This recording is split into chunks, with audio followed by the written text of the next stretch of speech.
because that's it. No struggle, no swag. Yes. And that's it. Everybody wants swag, but are you willing to struggle for it? Yeah.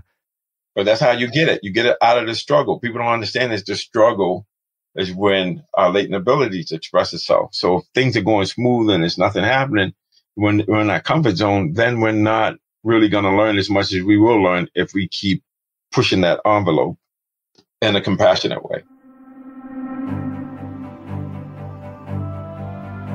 Hello and welcome to the Psychology Podcast. Today we welcome George Mumford to the show.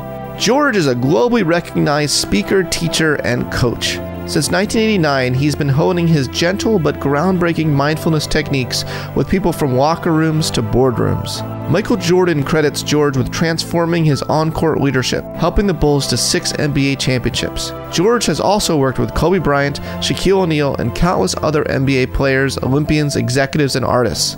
He is the author of The Mindful Athlete and most recently, Unlocked. In this episode, I talked to George Mumford about peak performance. How does one consistently perform at a high level? Whether it be work, sports, art, or any other craft, George believes that everyone has the potential to excel. To unlock greatness, he believes we must cultivate mental toughness and love and learn to stay in the flow state. In this episode, George talks about his experience coaching the Chicago Bulls, how he helped the team thrive on and off the court. We also touch on the topics of mindfulness, resilience, forgiveness, and joy. It was very joyful chatting with George Mumford, and I know you will find it joyful as well. So without further ado, I bring you George Mumford. George Mumford! Welcome to the Psychology Podcast. Thank you. That was like my Chicago Bulls intro right there. That's a good one. So yeah, welcome to the Psychology Podcast. I'm happy to be here. Yeah, well, thank you. A lot of people have been telling me very enthusiastically about how awesome you are, and after reading your books, I must say I agree. Congratulations on your new one. Thank you. Yeah, is it true that you got a master's in counseling psychology? Yes, that is correct. Tell me a little bit about that. You know, how you got into that, and you know, how you got interested in that, because you left a career as a financial analyst, right? Yes, I left a career as a financial analyst, and so when I got in the recovery, when I got clean, it's like I came out of the detox a different person. Everything was different, and so I got in. Well, I was actually reading before that, but I got into this. I was intellectually stimulated, and I actually got into this program. It was a cutting edge program. It was about stress management, and so it taught me about changing my lifestyle, specifically learning how to use meditation and just really taking personal responsibility for myself and being a part of my whatever it is, my recovery, my whatever took me to the physician's office. That instead of just going there and giving the physician or the doctor all the power, it was me being a partner and being more involved in it and taking responsibility for, my experience and sharing my experience with the clinician, so that we could really access, really address what was happening. So when I got in this program, they had a syllabus, books to read, like Pain is Motivator and, M. Scott Peck. There was a ton of books. So I read all the books on the syllabus. And then I went, every book that I read, they had other books, and I kept reading books. So I've averaged over a book a week for the last 39, coming up 38 and 8 years and 11 months. And I don't know, maybe 21 days. Not that I'm counting or anything, but I average over a book a week. And so the question is, so I was doing all this stuff, I was reading all these books and doing all this work, psychology, philosophy, religion. I was doing all of this reading and research and studying. And my friend John came over one day and he said, "Man, you're doing all that work." And he threw an application at me. It was Cambridge College. He said, "You might as well matriculate. You might as well get credit for your work." So I filled out the application and I signed up for counseling psychology because I wanted to understand how people get motivated to do things they couldn't do before. In my case, why is it that I was able to embrace my anxiety, not my anxiety, but my addiction and go into recovery? How was I able to do what I wasn't able to do before? So I was very interested in motivation. And also I was working, as I was training as a as a therapist, as a clinician. I started thinking about, especially working with people with substances, they have the gift for gab. They know how to tell you exactly what you want and then not do it. And so I wanted to learn more about this idea of the nonverbal communication. How do I, people who don't have integrity, which means people who don't walk their talk, how do I know what to believe in? Do I believe what they say or do I believe what they do? And so I got very fascinated in learning how to communicate or be able to read people in the sense of, be able to communicate with them. And that's when I discovered that 93% of communication is nonverbal. It's tonality and body language. So that's what got me in. It was my curiosity. And so that's what got me into it. And then, of course, I went to school for it. And then I was still working. And then when I quit my job, I contemplated going and getting my PhD. But I realized that to do what I wanted to do, there was no degree for it. So I just started studying on my own. I love that. Yeah, you kind of carved your own pathway, which combined it, or should we say integrated, lots of your prior life as well. You were a student athlete, right? University of Massachusetts. Yeah, I played sports until in high school, and then in college. My freshman year, I didn't play any sports. My sophomore year, that's when I decided to go out for the basketball team. That's when I got injured, and my career was pretty much over after that injury. Did you play on the court with Julius Erving? Yes. Yeah. We were roommates, but I met him my freshman year. Were you better than him at that point? No, not even in the same category.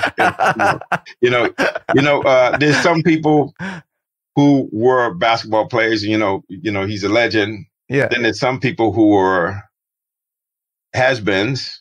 Yeah. And then there's people that were never was. I was and never was. You never was. I had potential, but didn't get to express it. Right. We used to play a lot of pickup together. And of course, the plan was we were roommates, was me to play for the team. Yeah. And so I went out for the team. I didn't make it, but I still was very involved with the team in the sense of being his roommate. And when recruits came on campus, I would entertain them and stuff like that. So I still stayed involved. I just wasn't on the court, right. Yeah. So that's the thing. So yeah, we used to play pickup together and the only time I didn't play with him was when he was playing for the team because I wasn't on the team. But, we used to barnstorm sometime, go to Connecticut, other places, myself, him, and a couple other folks that we hung with, players that we hung with, and we would play. But so I would play with him and against him when I was a sophomore and a freshman. That's so cool.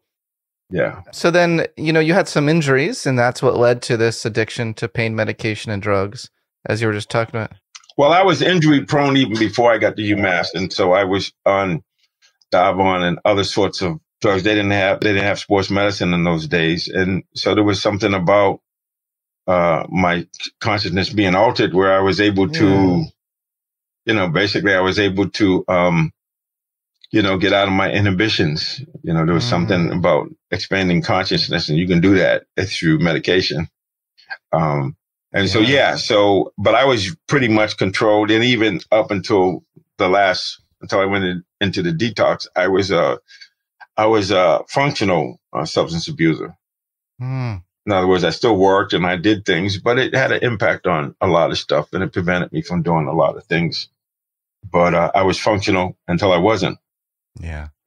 This job, what a perfect job for you. What you did as a mindfulness athletic coach. What would it be called? Sports psychologist? Thank you for asking, because there was really no title. No title. Yeah. There was no title. The closest I came to what really expressed what I did was I was talking to my friend Bill Kennedy, because we used to do, we did executive coaching together. And he said, "You're an ontological coach." And I said, "Yeah, that sounds about right, but nobody would know what that meant." And plus, it doesn't have any snaps. Ontological coach, the study of being. Oh, okay. That's what you're doing. You're teaching people to access their potential and talk about the idea of being guilty of not expressing yourself fully, or not actually developing your potential, but somehow finding ways of hiding out or escaping from your freedom. Yeah. There's these books written, Escape from Freedom by Eric Fromm. And one of my favorite books. It's one of my favorite books. Yeah. So for me, it was, so I kind of lost train. What were we talking about? I don't even remember.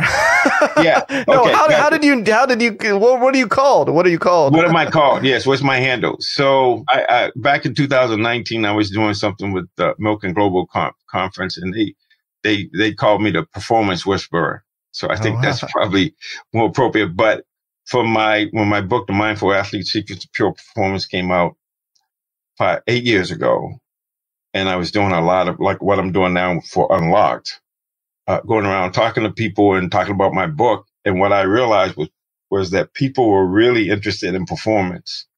And my definition of performance is obviously, like the Denver Nuggets and the Joker, who is not a joke. You perform well. You whatever you're doing, you do it at a high level, and you do it consistently at a high level, or you would say elite performance or whatever. And so when I started talking to people want a great, like Joseph Campbell talked about in The Power of Myth, people want a sense of feeling fully alive. People want to show up. So meaning, Viktor Frankl talked about meaning. Yeah. You can find meaning in 3 different ways, at least 3 ways. And the first way is to, to create something or do a good deed. And then the second way was to encounter someone or to experience something. Of course, he's talking about love there. And the third way was taking a stance when you are confronted with unavoidable suffering, that you choose how to relate to it. So in the space between stimulus and response, you choose to relate to what's happening to you as, there's a lesson there, and you bring grace and dignity to it, and you choose how you want to relate to it. That's your expression of freedom, is when, there's unavoidable suffering and you're willing to say yes to it, embrace it, and to learn from it, and to make it turn a roadblock into a stepping stone. And so I do all of that. So some people in some domains, a personal organizational development consultant would work in the business domain, or executive coach or something like that. And in the sports arena, it was sports psychology consultant. There you go. And, in other places, it's just teacher. Just a teacher or a facilitator or a guide, however you want to frame it. So I would say teach is probably closer to what I do. I teach people about being themselves. That's kind of what I do. What I do is I help people find themselves no matter where they are. And in my book, I talk about it being unlocked, embrace your greatness, just find the flow, discover success. And so my commitment is to help anybody at any time, at any place, unlock. Yes. It seems like your definition of greatness is one where you are being as uniquely you as possible. It doesn't sound like it's a very competitive form of greatness. Well, when you're competing at the high level, that's because you're, as Bruce Lee called it, he talked about martial arts as honestly expressing yourself. And so to the degree that you have an intention and you're able to bring that intention into manifestation in a way where you feel good and you feel like you've met your commitment and maybe then some, but you feel, you really felt like you fully express yourself. That's a powerful thing. And once again, we go back to the existentialist, which I get a lot of my stuff from. And this, in this sense, is Soren Kierkegaard. And he said, I forget how he said it, but something like a general form of despair, or a devastating form of despair, is not being yourself. And so there's something, and when I say that, well, most of us don't know who we are, or we have an idea, but we're not things, we're not set points, we're events, we're always evolving and changing. And so the idea is to be yourself, is to fully be able to express yourself, or might I say, having a fully integrated self. And this is, I'm going back to Eric Fromm now, when he talks about this idea of spontaneity, of one's own will. And you can only be spontaneous when you have a fully integrated self. You have to wait till then?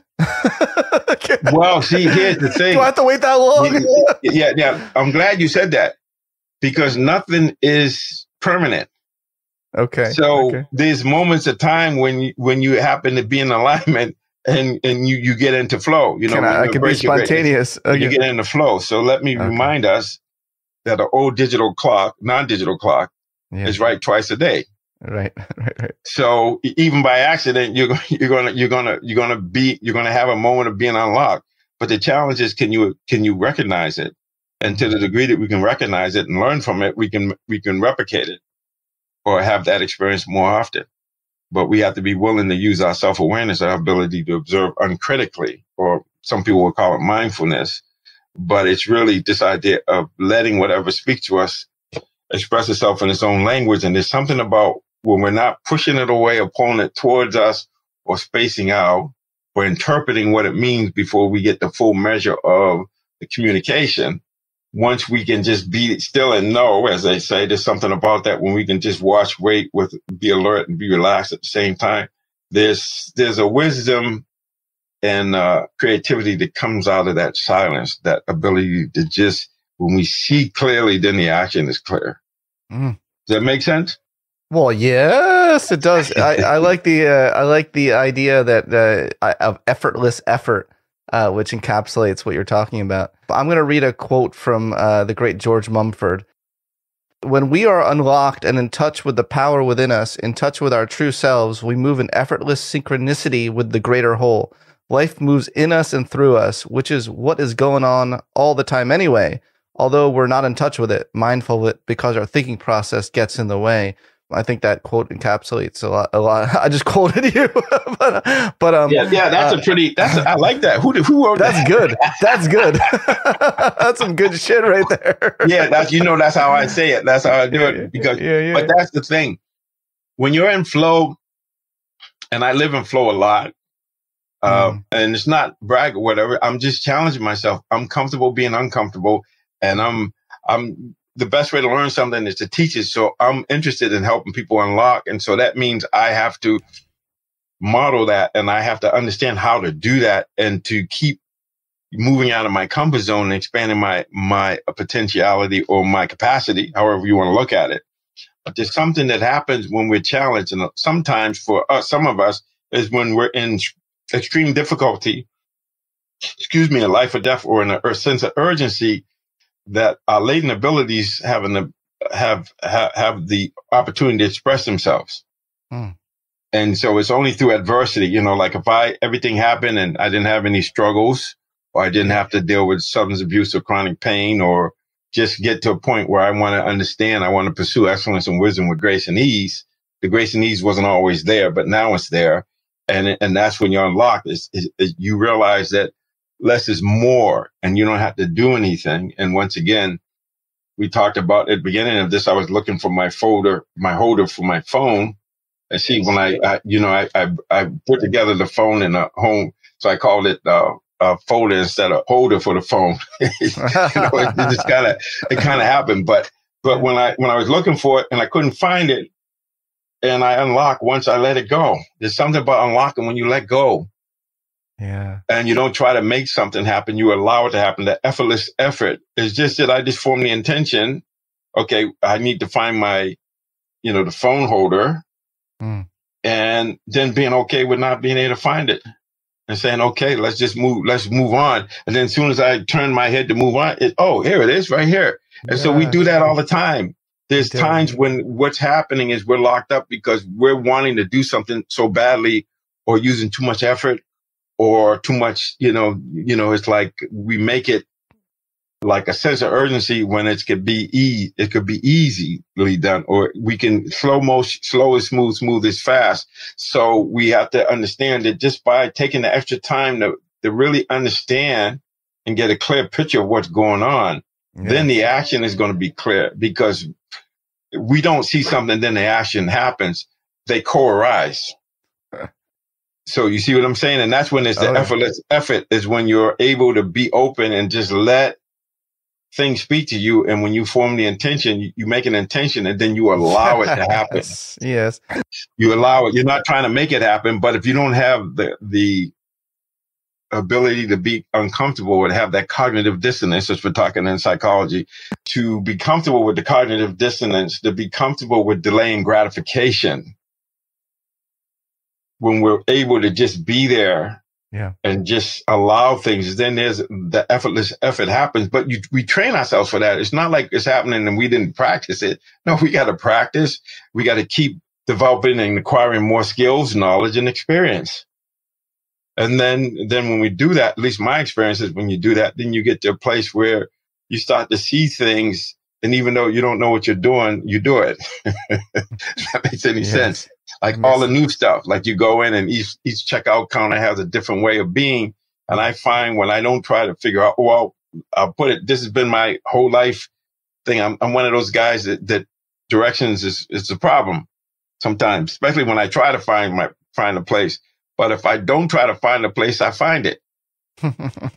Now it's like, so somehow I get out of my own way. I'm unlocked because I'm not doing what I habitually do, or saying, okay, seeing it from a narrow point of view, out of fear, like, oh, I don't want to get lost, or rather than just saying, it's okay if I get lost, I'll find my way. It's not a problem.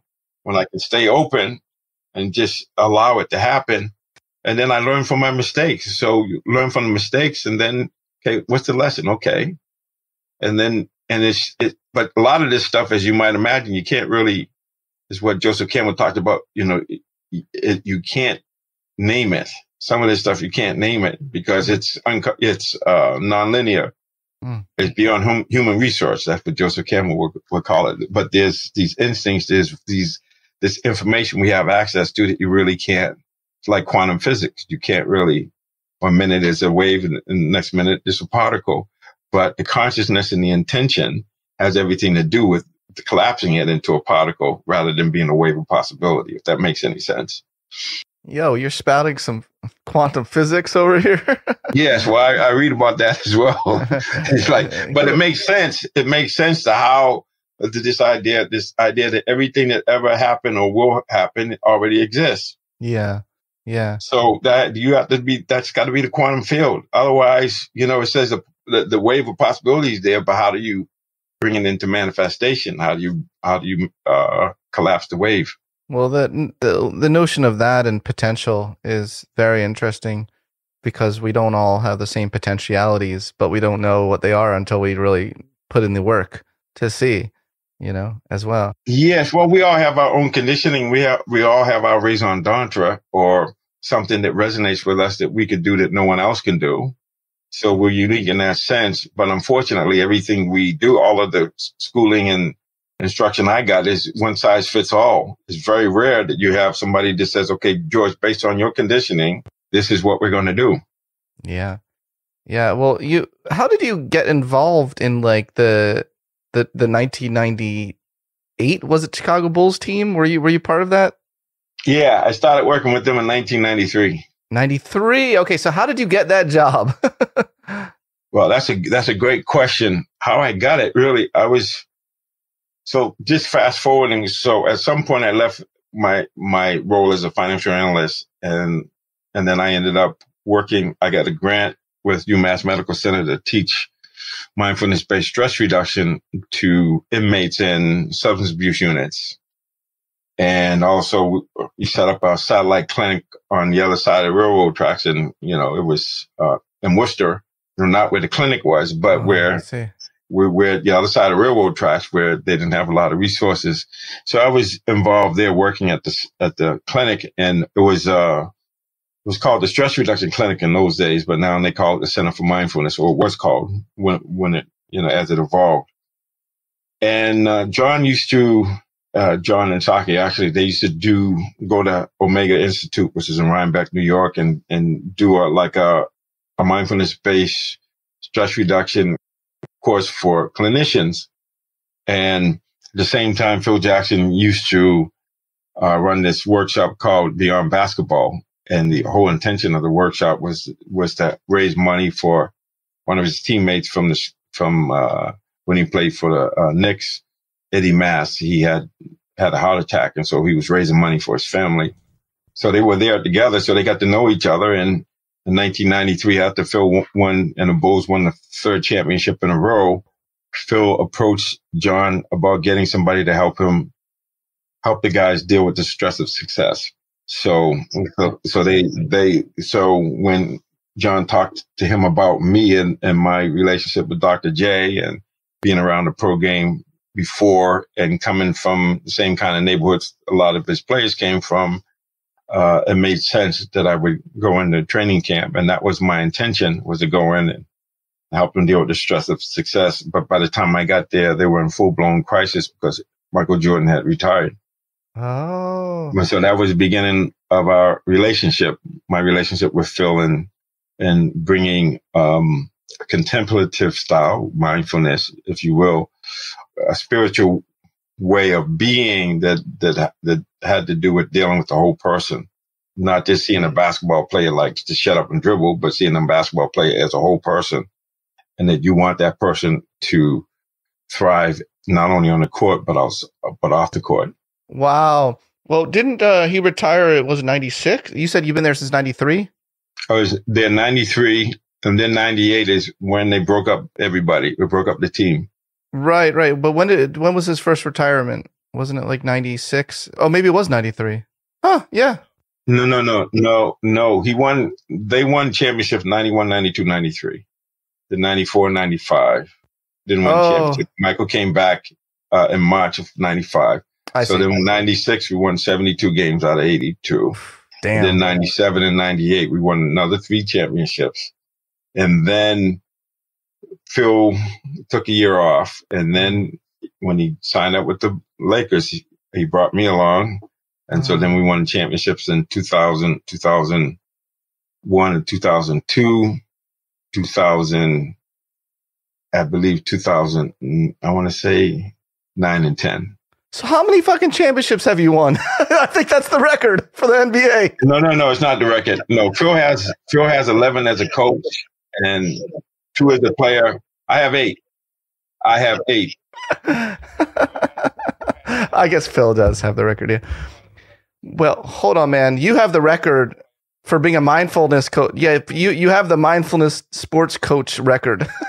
Yeah, I have 5 with the Lakers and 3 with the Bulls. Do you have rings? Do they give you rings? Yes, they do give you rings sometimes. Wow. Rings. Because Michael Lewis, did you know Michael Lewis by any chance, the orthopedic surgeon for the Bulls at that time? He was on my podcast. He showed me his rings.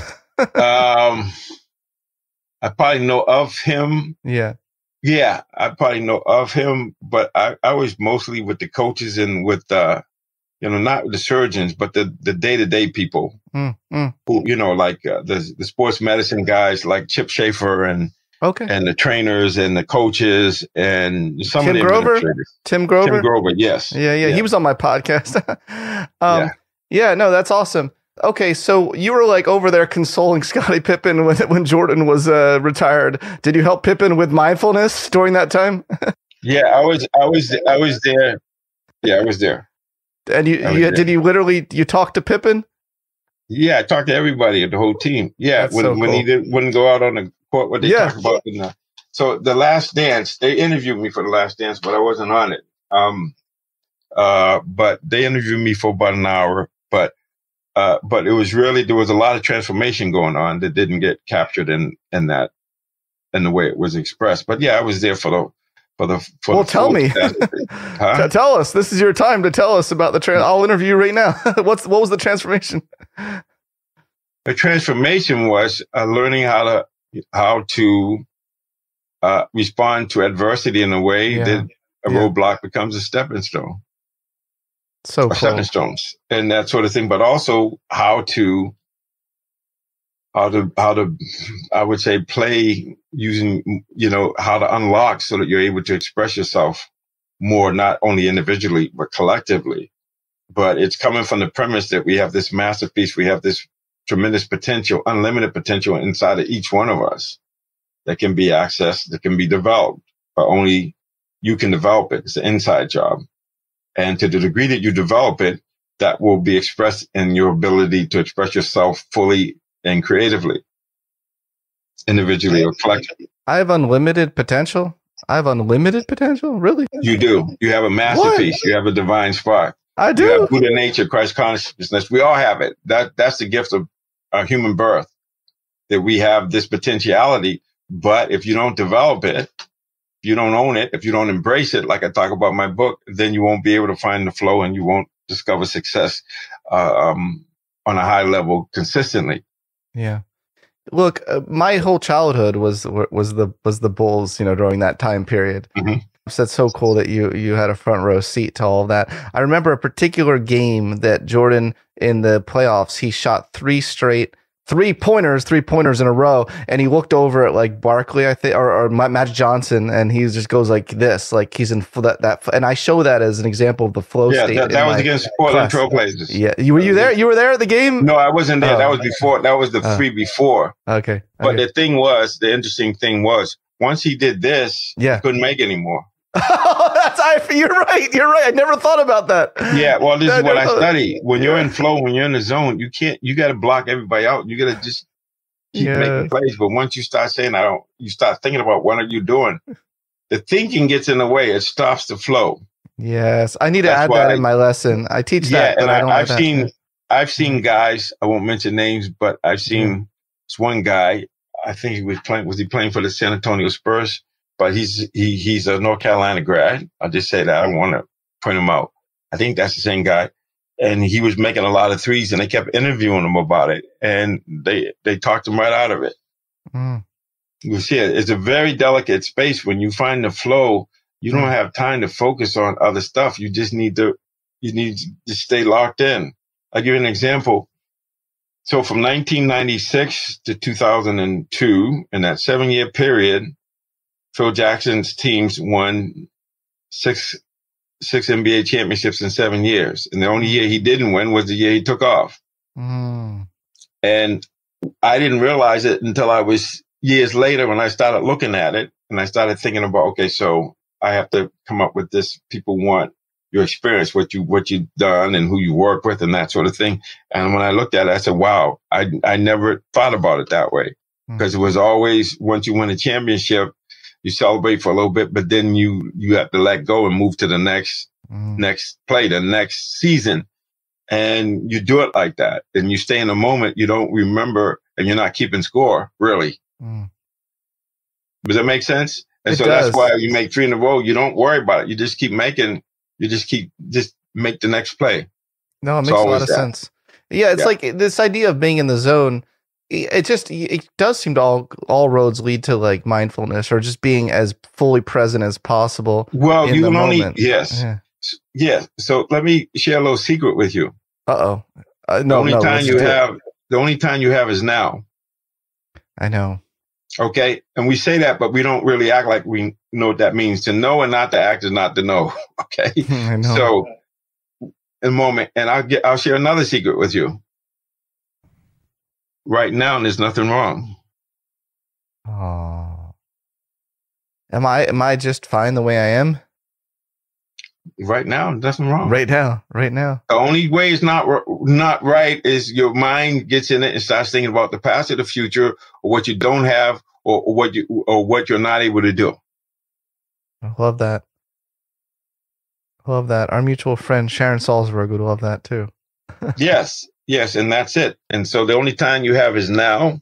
And it's interesting. I'll share this because it came out of, I don't know where it came from, but I got interviewed. I think it was the Tim Ferriss and Lewis Howes, the 2 podcasts I did, and they asked me something like, "What are 3 things I know, or what things are important?" And in both cases, I said, the only time we have is now. The only person you can truly be is yourself. And all you need is love. We could talk about this a long time because I think there's a lot of nuance here. It sounds like you're interpreting that kind of mental toughness, whatever we want to call that they had. You're interpreting that as a form of love, is what I'm hearing. Yes. Well, that's why you have to love the game, or you have to be in love to be able. Because when you're in love, you label what you love, and you love what you labor for. It's love of the work. It's love of the process. It's love of life, really. Love.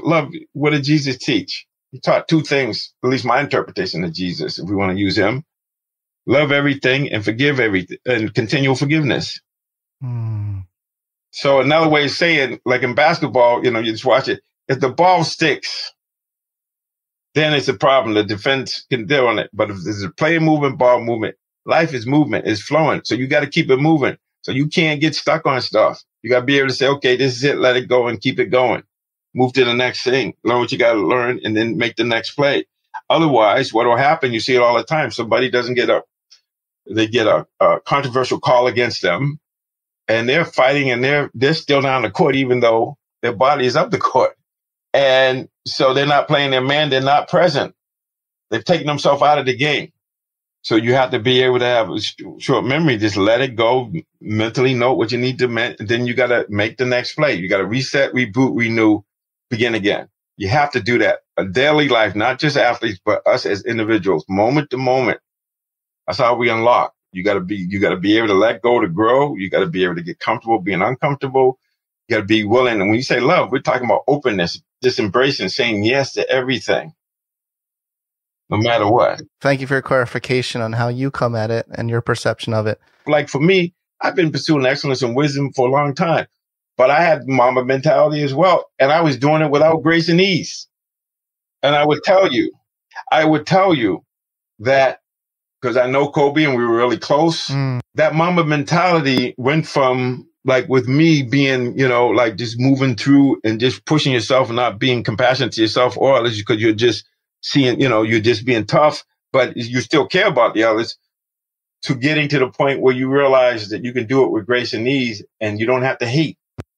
Yeah. And you don't have to push yourself. You can push yourself a certain amount and say, okay, I'm going to be more compassionate with myself. And then you'll be able to go further. Slow is smooth, smooth is fast. So by doing it and with grace and ease, it becomes effortless. Yeah, sure. You see what I'm saying? But there's this ability, and in the process of doing it, yeah, you're going to cross over the line. But once you're mindful of crossing over the line and how you feel, how it affects you, then the next time you do it, you pull back, and then you bring more compassion, more love into it. But that's a process of transformation. You understand what I'm saying? So you do things, and when you do things, it's going to be rough. It's going to be, but then at some point after you've done many, many repetitions, you start to realize that slow is smooth and smooth is fast, and slow motion gets you there quicker. Or if you allow it to happen, it happens quicker. And I had this conversation with Kobe, the Mamba Mentality. Okay. He's going out there. He shoots a shot. It's like he's trying to score 35 points on one shot. Yeah. So all I said to him was, the best way to score is not to try to score. That's just grace and ease. Yes. And then he had 16 points in the first quarter. Now, if he's forcing it, he may get 8 points, but he's probably making a lot of turnovers and forcing things. But if he lets the game come to him, there's an efficiency, there's a flow that he gets into that allows him to do more, because he's limiting himself by saying, okay, I want to score 32 points a game. So that means I got to 8 points each quarter. It doesn't work like that. It has to work. It's non-linear. It's not linear. When I mean non-linear, that means 1 + 1 equals 6. That's the right brain. If you're right-handed like me, and the left brain is 1 + 1 equals 2. And so you just try to do it, but there's a rigidity and there's a locked-inness about that versus being able to read and see the whole picture and just trust that in the moment, if you're paying attention, you'll see the opportunity and you'll be way better off, because it'll be effortless and you'll be more efficient and effective. So let me ask you a question. How does that apply to other domains of life? So like, how can you apply the Mamba Mentality to like helping a relationship that's on the rocks or something like that? Yeah. Don't quit. Don't stop it, and keep and keep looking for a solution, keep making mistakes and correcting them and getting the feedback and continuing. Don't quit on it. Just saying, okay, it can be done. And so I'm going to commit to doing it. I'm full in. I'm all in. Yeah, my friend Krista Stryker, who I want to introduce you to someday, she's amazing. She's working on this book about the idea of having, she says, with heart, but heart is putting your all into an athlete. She's an athlete. I definitely see where you're coming from, and I definitely see your perspective. Yeah, and once again, I'm not expecting you to believe what I'm saying. I'm just sharing my experience, strength, and hope. I'm not saying anything that's not out of my direct experience. Vice versa. I don't expect you to agree with me either. No, exactly. Yeah. But I'm just saying that's what I'm saying is, yeah, we can disagree and whatever. And all I'm saying is, like, if you tell me something, I'm not going to say, yeah, I don't believe that. Part of me is going to say, well, I don't know about that, but I'm going to investigate. Exactly. I'm going to explore it. Curiosity. Curiosity. It's true. And that's what I'm saying. But yeah, I don't want somebody to say yes, because I want you to have a direct experience of it. Once you have a direct experience of it, then you'll see for yourself. You won't have to take my word. But I'm just pointing. Can you tell us a little bit about how this might relate to the idea of being breathed that you talk about in your new book, Harrigal's notion of being breathed? What I mean by being breathed is, so we have this idea that we have to breathe consciously. It's like the ego wants to say it's doing everything. But when we go to sleep at night, we seem to be okay breathing.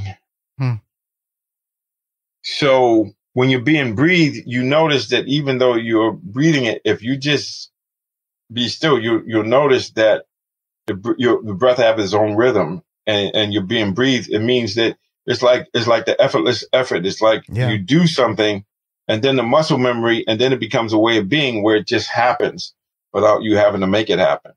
So we have the idea that we have to make ourselves breathe, and by doing that, we actually disrupt the natural process of inhalation and exhalation, the breathing process. But if we can step back and observe it, we can see that the breath happens.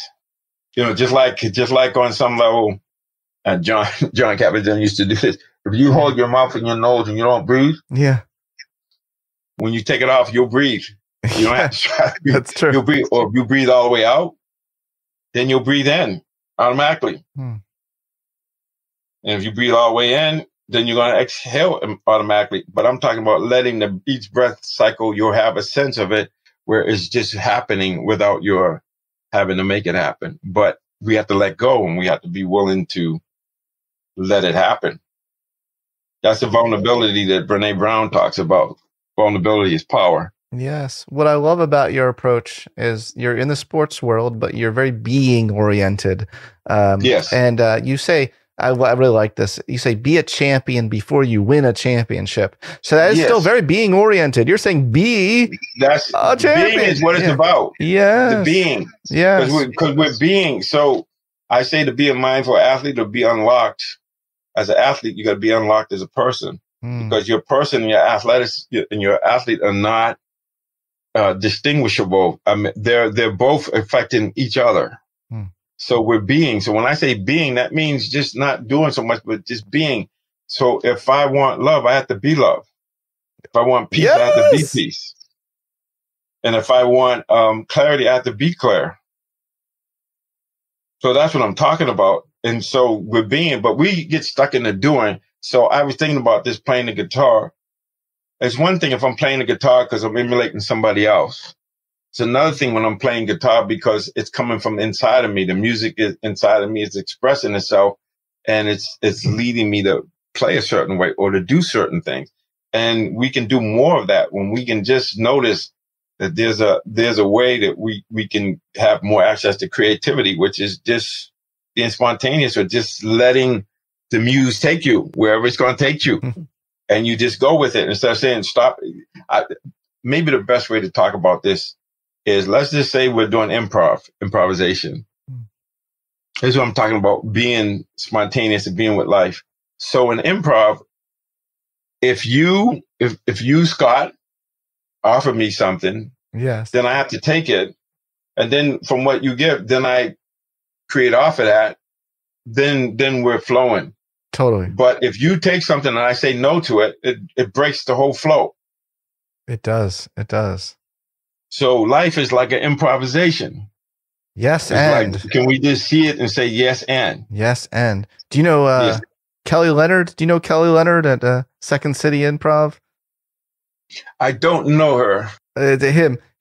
But Him. him and his wife Ann Libera. I need to introduce you to these two. They're leading the whole yes and movement. You'd love them. You'd love them. Yes, that's why I talk about, I do it at home with George every week. And I begin the whole session with creating the possibility of saying yes to whatever comes up, embracing whatever comes up, and at the same time generating hope. So that's the way to go, is to say yes. And of course, Viktor Frankl, one of his latest books that was released was Say Yes to Life. Yeah. Yeah. So once again, it's out of the suffering that we find peace, and that we can seek to understand, because there's an urgency there. And that's why I came up. I was working with this volleyball team one year, and I was trying to impart to them that they have to get comfortable being uncomfortable, and they just weren't really feeling it.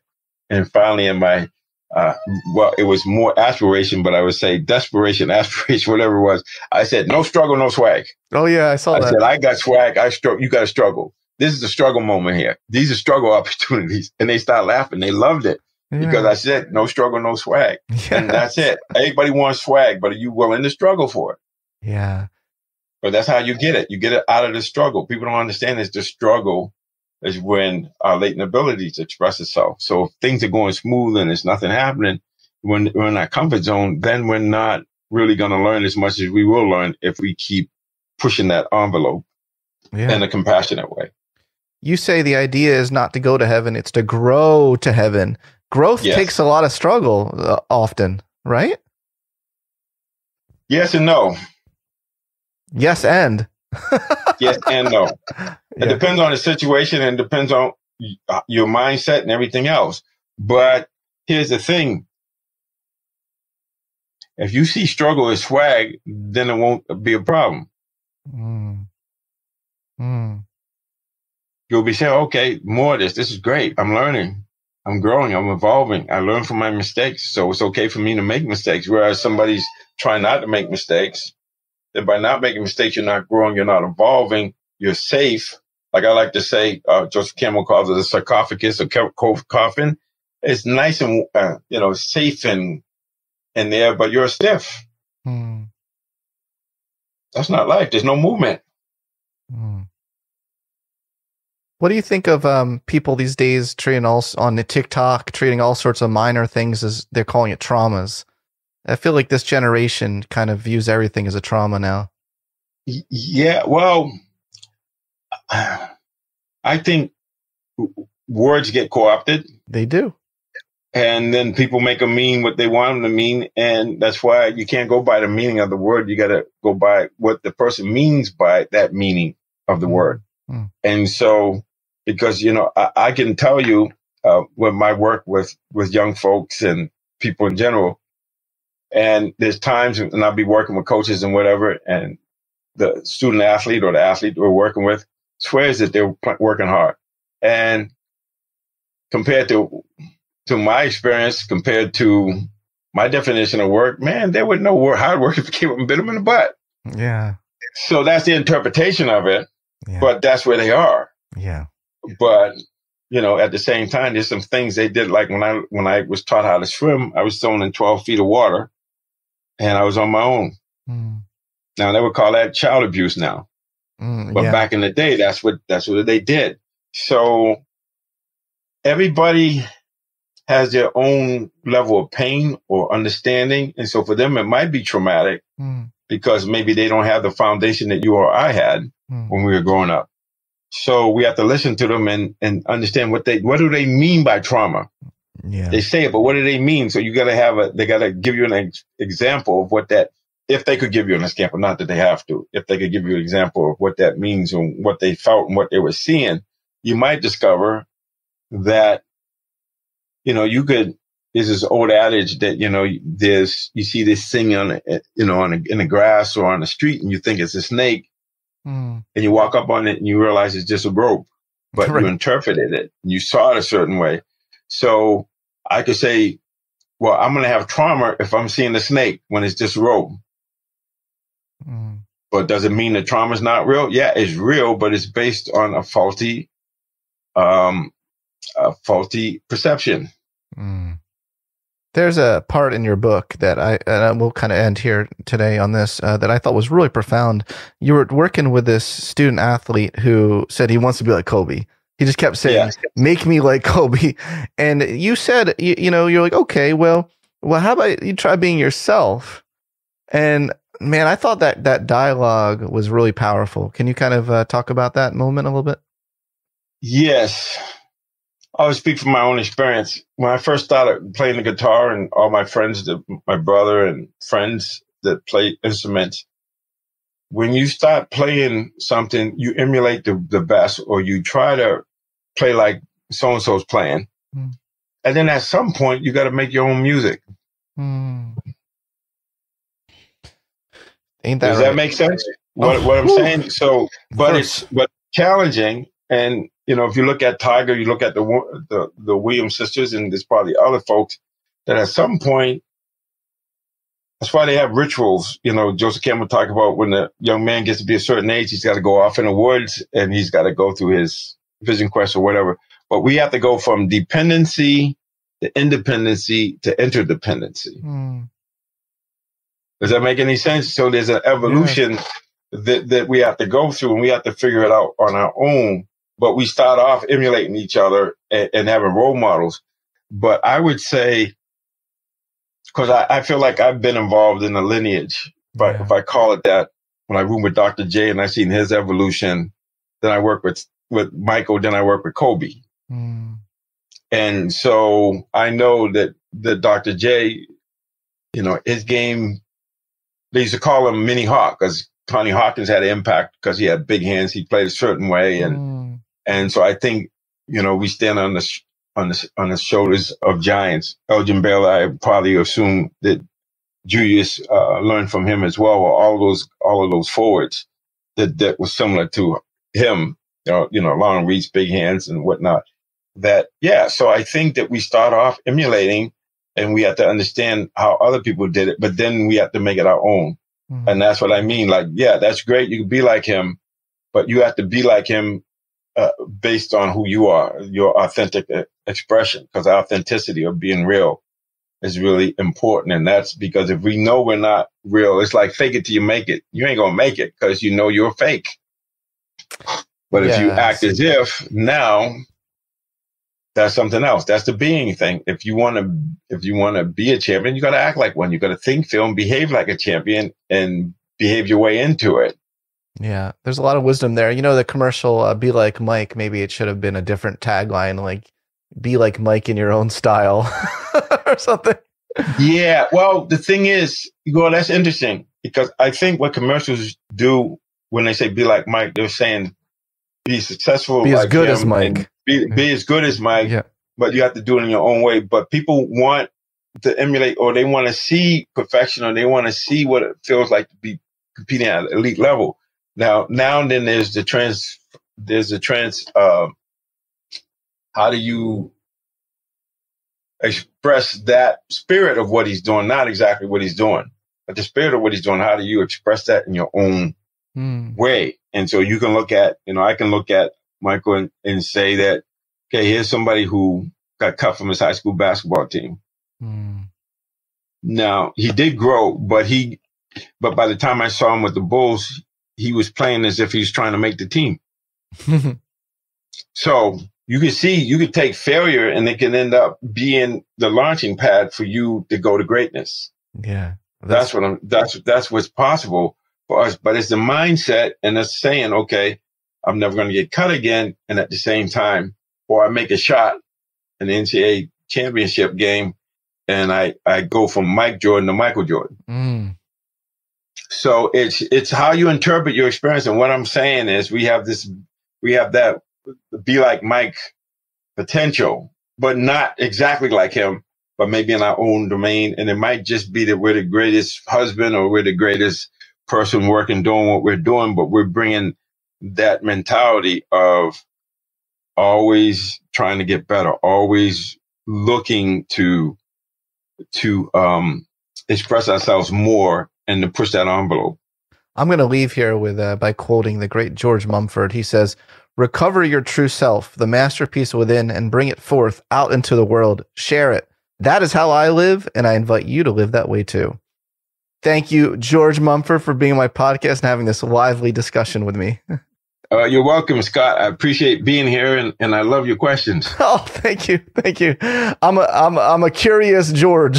I'm a curious George. Yeah, that's You're a good curious one. George. My godson used to read Curious George. So, Yes, he just graduated from Brown with a PhD in history. So maybe there's something about that Curious George. Congratulations to him. That's awesome. Thank you, George. Yes. Have a good one. Yes.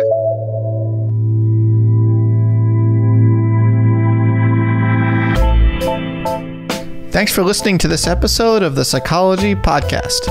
If you'd like to react in some way to something you heard, I encourage you to join in the discussion at thepsychologypodcast.com or on our YouTube page, The Psychology Podcast. We also put up some videos of some episodes on our YouTube page as well, so you'll want to check that out. Thanks for being such a great supporter of the show, and tune in next time for more on the mind, brain, behavior, and creativity.